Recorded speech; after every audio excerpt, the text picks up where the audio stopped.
মানে কথায় কথা আসে, কাজগুলো পারেন না, চাপাবাজি করেন, এগুলো বন্ধ করেন। 15 বছর ধরে যে নির্যাতন অত্যাচার সরকারের নির্দেশে পুলিশ জনগণের উপর করেছে, মানুষের ক্ষোভ বিক্ষোভ সেটার প্রকাশ হয়েছে। মানে আমার ইচ্ছা ছিল না যে এই বিতর্ক এরকম করে শুরু করি। উনি পাবলিকলি বলেন, এটা আমি পাবলিক না করলেও হয়তো পারতাম, কিন্তু আমার কাছে মনে হয়েছে যেহেতু তারা এটা বলেছেন, আমরা তাদের এই বক্তব্য ওই বক্তব্য ধরে নয়, নিজেদের মতো করে তারা যা বলেছেন সেখানে সমালোচনা করেছি, এটার ভুলগুলো দেখিয়েছি, অতএব তারা এই কথা পরে হয়তো বলবে, তাই আগেই বলা দরকার। যেটা ওখানে আছে সেটা আপনাদেরকে পড়ে শোনানো হয়েছে। বিনা পরোয়ানায় গ্রেপ্তারের পুরনো বিতর্কিত ধারা। সাইবার সুরক্ষা অধ্যাদেশ 2025-এর 35 ধারায় বলা হয়েছে, যদি পুলিশ মনে করে কোনো ব্যক্তি এ আইনের অধীনে অপরাধে লিপ্ত হয়েছেন বা হচ্ছে, তাহলে তাকে পরোয়ানা ছাড়াই গ্রেপ্তার করা যাবে। এটা মানা যায়? পরোয়ানা ছাড়া গ্রেপ্তার করা মানা যায়? খুব সহজ কথা যায়। ওনারা বলছেন, যেটা ফয়েজ আহমেদ তৈয়ব বলেছেন, উনি তার এটা সম্ভবত স্টেটমেন্ট দিয়েছেন বা স্ট্যাটাস দিয়েছেন, সেখানে বলেছেন পুলিশের বিনা পরোয়ানায় গ্রেপ্তারের ক্ষমতা একেবারেই সংকুচিত করে ফেলা হয়েছে, বিধানটা আগের মতো উন্মুক্ত নয়। যেমন করি, পুলিশের বিনা পরোয়ানায় গ্রেপ্তারের ক্ষমতা একেবারেই সংকুচিত করে ফেলা হয়েছে, বিধানটা আগের মতো উন্মুক্ত নয়। সাইবার সুরক্ষা অধ্যাদেশে এটি কেবল ক্রিটিক্যাল ইনফরমেশন ইনফ্রাস্ট্রাকচার সিআইআই এবং এসব কৌশলগত অবকাঠামোয় সাইবার হামলার মতো উচ্চ ঝুঁকিপূর্ণ পরিস্থিতির ক্ষেত্রে সীমাবদ্ধ করা হয়েছে। ভালোই কথা, তাই না? এই সীমাবদ্ধতা থাকবে, পুলিশ কোন সীমার মধ্যে থাকে।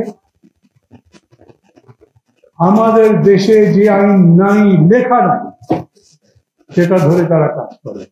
তারপরে আপনি স্পেসটা কমিয়ে দিয়েছেন, স্পেস বাড়িয়ে নেওয়া তো আমার ব্যাপার, আমি ব্যাখ্যা দেব। দেখেন, বললে হয়তো হবে যে আমি একটু বাড়াবাড়ি করে ফেলছি। কোরআন শরীফ নিয়ে বিতর্ক হয় না, না এই আয়তের মানে এটা নয়, এটা ব্যাখ্যা যদি করেন তাহলে এইটাই আসলে সত্য, ওইটা সত্য নয়, এবং সেই নিয়ে এত বড় একটা ধর্ম কত রকম ব্যাখ্যা হচ্ছে, কতগুলো গ্রুপ হয়েছে, কত মাযহাব হয়েছে, সব জানে না। এইখানে একই কথা আমি বলছি যে ওনারা এইখানে সীমাবদ্ধ থাকতে পারবে না, তাহলে তার রাখার দরকার। ক্রিটিক্যাল এটার অন্য কোনো ব্যবস্থা করে যদি সেটা থাকতো। আজকে আমরা সেমিনার করে এটা কেবল সমালোচনা করছি তা না, এখানে ফাইন তো বক্তৃতা করেছে, তুমি আগেও এটা বলেছেন। আমি ট্রান্সপারেন্সি ইন্টারন্যাশনাল পিআইবি যার ইফতেখারে একটা কথা আপনাদেরকে উদ্ধৃত করছি। নতুন অধ্যাদেশে কিছু ইতিবাচক অগ্রগতি হয়েছে, এটা আমরা মানছি। যেমন অপব্যবহারের সুযোগ কমানো ও বিতর্কিত ধারার অধ্যাদেশ। তবে বিনা পরোয়ানায় গ্রেপ্তার, নজরদারি ও জবাবদিহিহীনতার আশঙ্কা এখনো থেকেই যাচ্ছে। তাহলে মাহমুদুর রহমান মান্না একা বিতর্ক বা বিভ্রান্তি ছড়াচ্ছে তা করে, চেষ্টা করে আবার বিভ্রান্তি ছড়াচ্ছে, ওইটা লেখেন, ওইটা বলেন, তারপরে সবাইকে জিজ্ঞেস করেন বাকি লোক কি মনে করে। সবচাইতে বড় বিনা পরোয়ানায় গ্রেপ্তারে সাফার করে কার? রাজনৈতিক নেতা কর্মীরাই তো, আমরাই তো। তো রাজনৈতিক নেতা কর্মীরা কি বলে সেটা শোনে, একই কথা। মানে কথায় কথা আসে, কাজগুলো পারেন না, চাপাবাজি করেন, এগুলো বন্ধ করেন। কেন বলি? এই যে মব ভায়োলেন্স হচ্ছে, এই মব ভায়োলেন্সে পুরো দেশ এখন তোলপাড় হয়ে যাচ্ছে না। একজন আরো বড় ধরনের উপদেষ্টা, মানে সরকারি উপদেষ্টা নয়, প্রধান উপদেষ্টার উপদেষ্টা, বা সহকারী যেরকম করে বলে প্রেস দেখেন, তিনি বলেছেন এটাকে মব ভায়োলেন্স না বলে প্রেশার আমি বাকি বললাম, পত্রিকায় ছাপা হয়নি, সবাই বলেছে। রাত্রে বেলা 1টা 2টার সময় 100, 200, 300 লোক নিয়ে গিয়ে বাড়ি ঘেরাও করে একজন মানুষকে টেনে হিচড়ে বের করে রাজপথের মধ্যে দাঁড় করিয়ে তাকে চড়াচ্ছে, জুতা দিয়ে পেটাচ্ছে, তার গালে পেটাচ্ছে। এগুলো কোনো কালচার? আমাদের জাতির এগুলো আছে? একটা অন্যায় যদি সে করে, নিশ্চয়ই যাকে ধরেছিল সেই প্রধান নির্বাচন কমিশনার আমাদের দেশের নির্বাচন ব্যবস্থাকে ধ্বংস করে, বিচার করে পারলে ফাঁসি দেয়, বিচার করে পারলে তাকে দৌড়া মারে, আরো কোনো শাস্তি দেওয়ার মতো তাকে দেয়। কিন্তু কিছু কিছু লোক গিয়ে বাড়িতে হামলা করবে।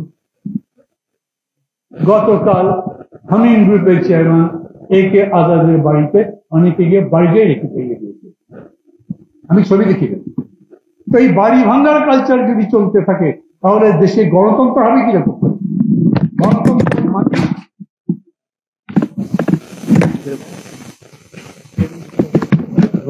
ভালো টেবিল না, মানে আমি তো না ভাই, হাত দিলেই নয়, টেবিলটাই এরকম। যাই হোক, এরকম একটা সাপোর্ট ছাড়া আমি কথা বলতে পারবো।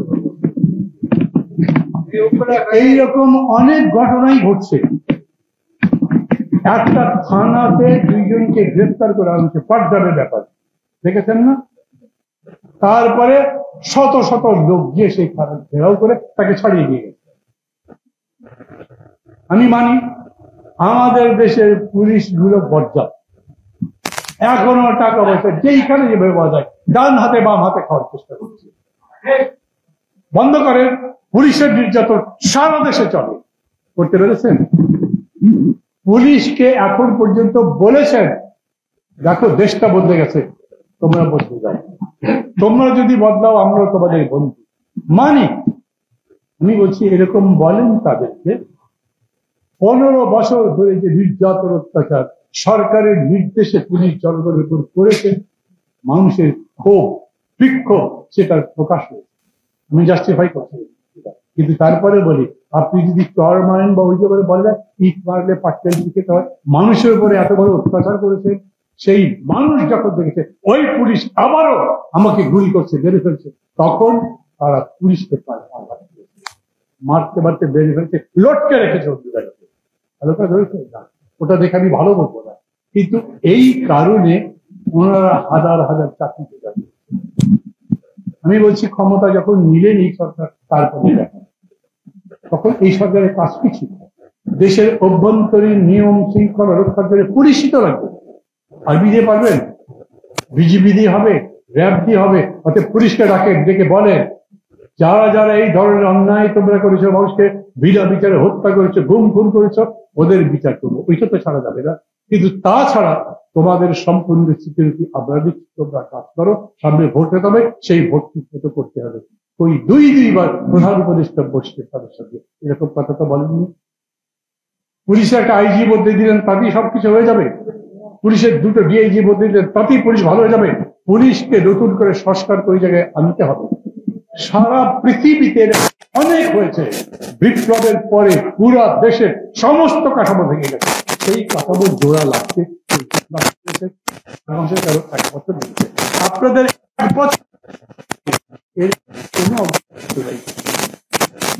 অতএব সেই পুলিশকে আপনি আবার বলছেন বিনা কারণে গ্রেফতার করতে পারবে, তো পুলিশ করতে পারে।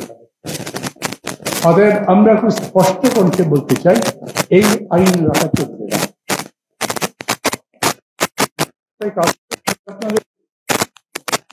আমাকে একজন একটা কথা বলেন, উনি একটা নিজের চাকরি সংক্রান্ত তদবিরের জন্য গিয়ে বলছেন দেখেন লাভ নাই, আমাদের উপদেষ্টা এখন এই আবার করবে। আমি সেটা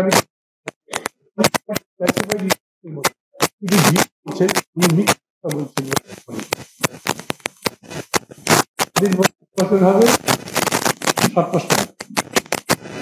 সরকার, এই সরকারকে কোথাও খুঁজে পাবেন, আপনার দরকার লাগলে তাদের কাছে পাবেন। একটা ভালো জিনিস আছে, কোনো ধরনের ষড়যন্ত্র ধান্দা করছেন যখন রেখেছেন, তখন সবচেয়ে বড় সরকার কোনটা বলে তো তারা পারছে না, এক বছরে পারেনি। কেউ যদি বড় দল বা মাঝারি দল একটা আপত্তি করলে সেটার মধ্যে যেতে পারবেন না, তাহলে সবচেয়ে বড় সরকার হওয়ার বিষয় ভালো একটা নির্বাচন, ভালো নির্বাচন করতে পারো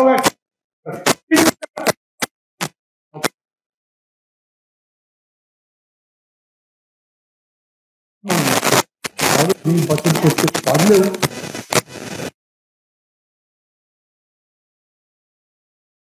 এই যে একটু আগে বললাম যেটা পাকিস্তানে হয়েছে,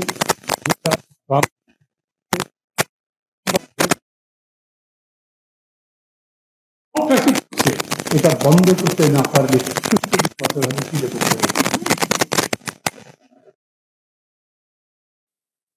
কিন্তু বিএনপি যদি করে মনে করে আজকে ধরবো বেরিয়ে আমার চাকরি থাকবে কি, সাবেক করে ক্ষমতা কি যাবে।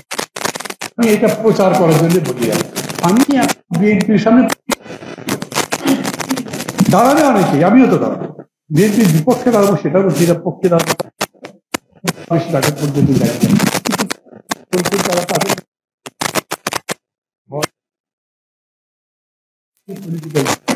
একদম সবার কথা বলছি না, কিন্তু প্রায় অধিকাংশ কথা বলছে সেটা শুনে তারপর বড় দুটো একটা ইউনিভার্সিটি বড় ডিগ্রি আছে, এই জন্য যদি মনে আপনাদের সবচেয়ে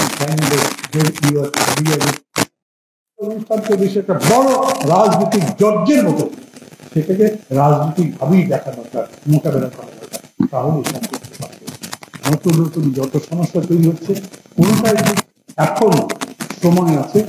এই যে অধ্যাদেশটা করেছেন সেই অধ্যাদেশ আমি মনে করি না এই দেশের কোনো আমরা এখানে সেমিনারে যে কথাটা বলেছি সেটা দেশের স্বার্থে বলেছি, মানুষের অধিকারের স্বার্থে বলেছি, এবং সাইবার সিস্টেমটা কারেকশনের জন্য করছি। সেটা যদি না করেন, না করে চলেই যেতে পারেন, কিন্তু এটা পরে কথা বাড়াবো না, অনেকক্ষণ ধরে আপনার শুনছে এবং আমাদের